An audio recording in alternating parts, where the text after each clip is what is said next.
Hi guys! Welcome sa video na to, no? And I'm Coach Jojo Villas. So, ang tanong ko sa'yo, isa ka bang affiliate marketer? Okay? So, kasi ako isa akong affiliate marketer, no? Member ako ng Unity Network. Okay? So, kung isa kang affiliate marketer, malamang na-encounter mo na medyo mahaba yung mga affiliate links mo.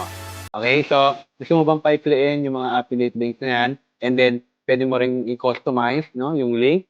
No? Maikli na siya, customize pa. Pwede mo pangalanan. And, matatrack mo pa kung ilan yung nakiklik dun sa link na yan. Okay?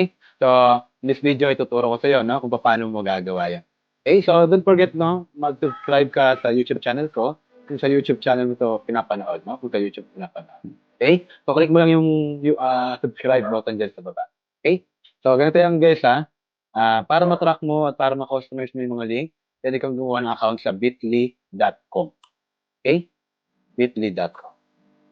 So, pwede kang mag-create ng account dyan using your Google account, no? Yung Gmail mo. So, ako, naka-create na ako. Kaya napunta ako dito sa dashboard ko. So, for example, naka-create ka ng account, no? Andito ka na sa dashboard. So, paano ba paikliin yung mga mahabang affiliate link? So, ganito lang yan, no?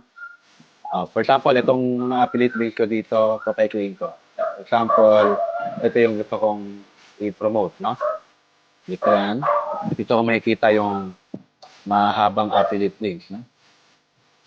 Yan. For example, ito. Gusto ko i-promote tong panel na to, no? So, ito yung link niya. Ilagay ko lang yung affiliate link ko, no? Yan, for example, yan. So, kakopy ko yan, mahaba, di ba? So, ang gagawin ko, pumunta ako dito sa Bitly, no? And then, i-click mo yung create, create button. And then, dito mo i-paste yung mahabang link mo. Control B. Ayan. And then, ayan na, no? Meron na siyang binigay na affiliate link, no? May click na link, no? Na-shorten niya na. Pero gusto natin i-customize pa to. Kaya ilagay natin palitan natin to. Click mo lang yan, then burahin mo, palitan mo ng nababagay na link, no? Medyo may lang, pero bagay doon sa link na pinopromote mo. So, akin ito, no? ATM system, video presentation. So, pwede kong gawin ganyan, ATM, video, presentation. Pwede ganyan. So, napay-click ko na-customize ko pa. Di ba? So, click mo lang yung save. Pagka okay na yan, click save. Teka lang, no? This custom bit link is taken. Ibig sabihin, meron nang gumawa niyan, no? Meron nang nag-create ng ganyan-ganyan link. So, ibahin natin ng konti. So, gawin natin tong underscore. Yan, ATM, video presentation. Yun, okay na, di ba? Bit link has been edited. So, yan. Pagka okay na yan, so, ito na yung isi-share mo, no? Ika-copy mo lang to, yung link na to. Ito na yung copy. Then, i-share mo dun sa mga prospect mo. For example, may nagtanong, no?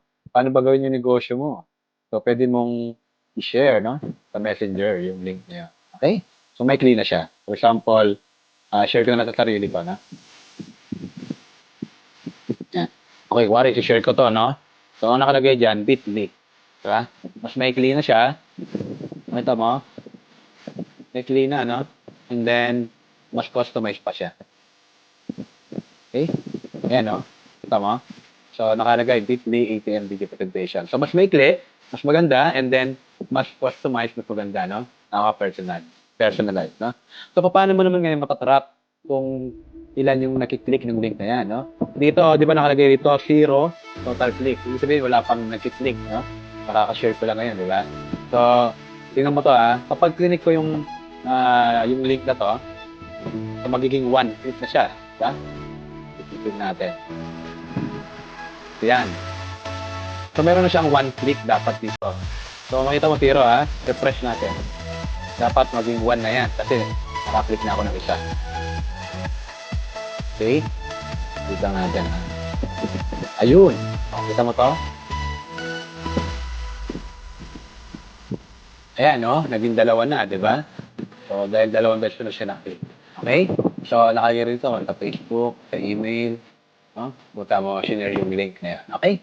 So, ganun lang, no? Simple, pwede mong i-customize, pwede mong paikliin yung link mo. At the same time, pwede mong matrack kung ilan yung nakiklik ng link mo. Okay? So, ganun lang kasimple. So, I hope may natutunan ka, no? At i-apply mo kagad sa negosyo. Okay? By the way, my name is Coach Jojo, and I believe that the more you learn, the more you earn. So keep on learning. Bye-bye. God bless.